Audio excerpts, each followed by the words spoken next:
नमस्कार दोस्तों, हमारे चैनल पे आपका बहुत बहुत स्वागत है। दोस्तों, अगर जीवन में बार बार रुकावटें आती है, मेहनत के बाद भी सफलता हाथ से निकल जाती है, घर में क्लेश, मानसिक तनाव, नौकरी की परेशानी और अचानक नुकसान होने लगे, तो ज्योतिष में इसे केवल दुर्भाग्य नहीं माना जाता। कई बार इसके पीछे शनि के विशेष दोष और योग जिम्मेदार होते हैं। आज के इस वीडियो में हम जानेंगे शनि से बनने वाले 11 प्रमुख दोष, उनके संकेत, प्रभाव और उनसे बचने के आध्यात्मिक उपाय। दोस्तों, शनिदेव न्याय के देवता है। वे इंसान को उसके कर्मों का फल देते हैं। अगर शनि शुभ हो तो राजा बना देते हैं, लेकिन यदि अशुभ हो तो जीवन में संघर्षों की लंबी परीक्षा शुरू हो जाती है। तो आइए शुरुआत करते हैं। सबसे पहला दोष है जब शनि चंद्र राशि से 12वें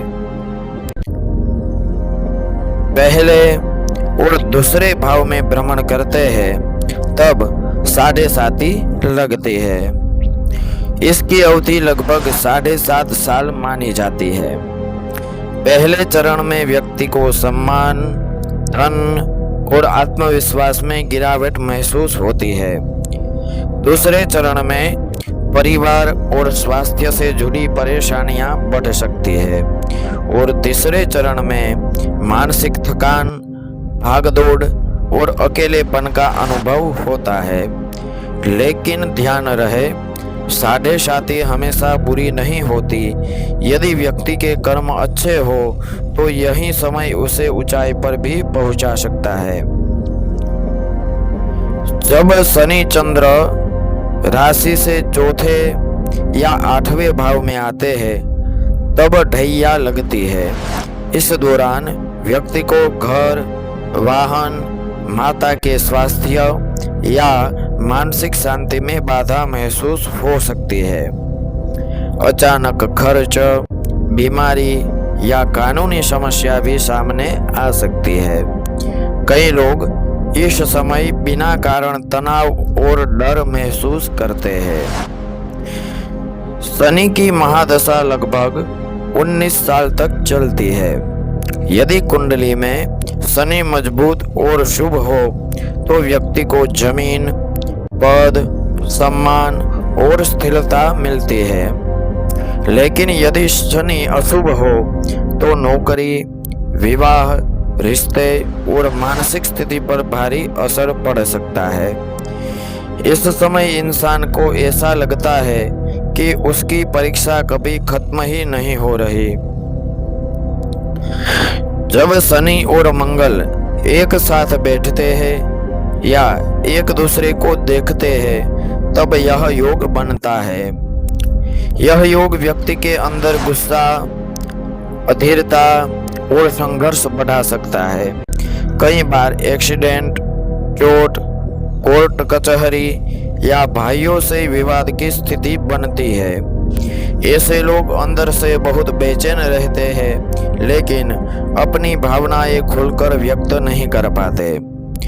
जब शनि और राहु एक ही भाव में आ जाए, तब इसे शापित योग कहा जाता है।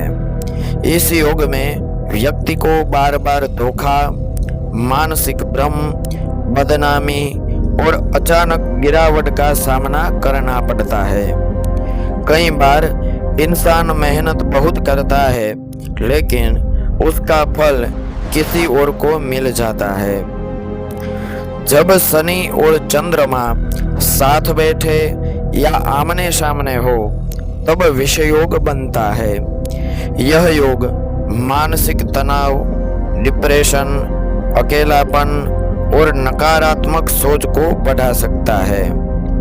ऐसे लोग रात में अधिक सोचते हैं, नींद कम आती है और मन हमेशा किसी अनजाने डर में उलझा रहता है।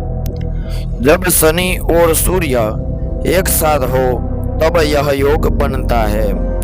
इससे पिता के साथ संबंधों में दूरी, सरकारी कामों में रुकावट और आत्मविश्वास की कमी देखी जा सकती है। कई लोगों को बार बार प्रमोशन रुकना या वरिष्ठ अधिकारियों से तनाव भी इसी कारण महसूस होता है। शनि सूर्य योग पितृदोष का संकेत भी माना गया है। नीच का शनि, जब शनि मेष राशि में हो तो उसे नीच का शनि माना जाता है। ऐसे शनि व्यक्ति को जीवन में स्थिरता पाने के लिए अधिक संघर्ष करवाते हैं। मेहनत अधिक होती है लेकिन पहचान देर से मिलती है। कई बार व्यक्ति को लगता है कि लोग उसकी कद्र नहीं करते। अस्त शनि, जब शनि सूर्य के बहुत करीब आ जाए तब वह अस्त माना जाता है। ऐसे में शनि की शक्ति कम हो जाती है। व्यक्ति को नौकरी, सम्मान और निर्णय लेने की क्षमता में कमजोरी महसूस हो सकती है। केंद्राधिपति दोष, कुछ लग्नों में शनि केंद्र का स्वामी होकर भी पूरी तरह शुभ फल नहीं देता। ऐसे लोगों को जीवन में सफलता तो मिलती है लेकिन बहुत देर से। विवाह, नौकरी और अस्थिरता में देरी बनी रहती है। केमद्रुम दोष में शनि की भूमिका, जब चंद्रमा अकेला हो और उस पर शनि की दृष्टि पड़े तब व्यक्ति मानसिक और आर्थिक संघर्ष अधिक महसूस कर सकता है। ऐसे लोग अक्सर अंदर से अकेलापन महसूस करते हैं, चाहे उनके आसपास कितने भी लोग क्यों ना हो। अब सवाल आता है, शनि के अशुभ प्रभाव कम कैसे करें? यदि आपकी जन्म कुंडली में शनि अशुभ फल दे रहा है या कुछ अशुभ योग बन रहे हैं तो आप अपनी जन्म कुंडली का विश्लेषण हमारे दिए गए नंबर पर करवा सकते हैं। हर शनिवार पीपल के पेड़ के नीचे सरसों के तेल का दीपक जलाए, काले तिल और उड़द का दान करें, हनुमान चालीसा और शनि मंत्र का नियमित जाप करें, गरीब बुजुर्ग और मजदूर वर्ग का सम्मान करें और सबसे महत्वपूर्ण अपने कर्मों को शुद्ध रखें, क्योंकि शनि देव केवल दंड नहीं देते, वे इंसान को कर्म अनुशासन और सच्चाई का मार्ग भी दिखाते हैं। कोई भी दोष अंतिम सत्य नहीं होता। सही कर्म, सही मार्ग और ईश्वर की कृपा से हर कठिन समय बदला जा सकता है। दोस्तों, अगर आपको यह जानकारी उपयोगी लगी हो तो वीडियो को लाइक करें, चैनल को सब्सक्राइब करें और कमेंट में महादेव हर जरूर लिखें। नमस्कार।